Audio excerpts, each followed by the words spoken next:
just for the sake of that previous video, I'm going to tell you how I'm going to vote in these 2012 elections, just to troll you.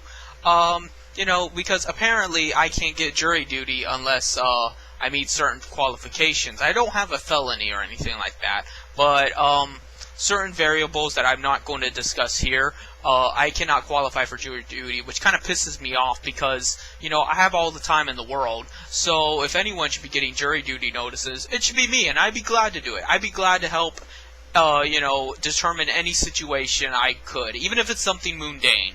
But, see, the system doesn't work that way. The system is full of clusterfucks and corrupt lawyers that only care about the money and care about winning. They don't care about justice. Not to say all attorneys are like that. I like the concept of the attorney. I like the fact that he is there as a mediator and a diplomat to help, stop someone from going to jail and ruining their life. But, just as the system is now because of capitalism, it isn't efficient. Let's see. This first one, it would get rid of penalties for not having insurance. I'm surprised any Republican supports that bill because, they talk about freedom to purchase insurance, but wouldn't not having insurance cost you money, cost taxpayers money? Oh, wait a minute, of course not, because we don't have decent health care in this country. So instead, if you don't have insurance, it'll just cost the other person more money, because then their insurance will probably have to cover them too, and then that's going to raise your insurance rates. I say good. Let's vote for this bill. That way uninsured people I'm not uninsured right now, I'm on my father's insurance, but when I'm of age, I won't be on that insurance anymore, and then I won't be insured, and then, you can pay more money for your insurance, and I'll be glad to take that insurance money to fix me up if I get in a car crash or something.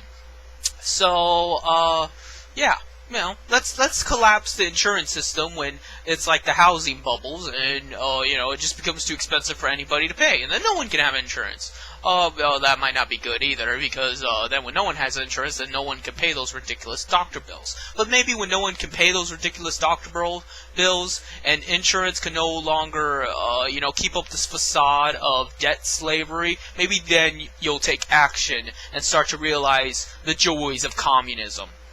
Let's see, the second one. Would allow property tax discounts for disabled veterans.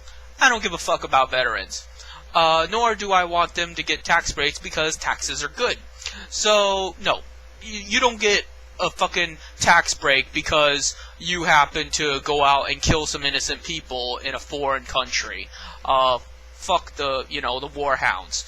Let's see, the third one, replacing existing revenue limits with a new limitation based off inflation and population changes. But basically, the state cannot raise or lower ridiculously the housing estimation of value.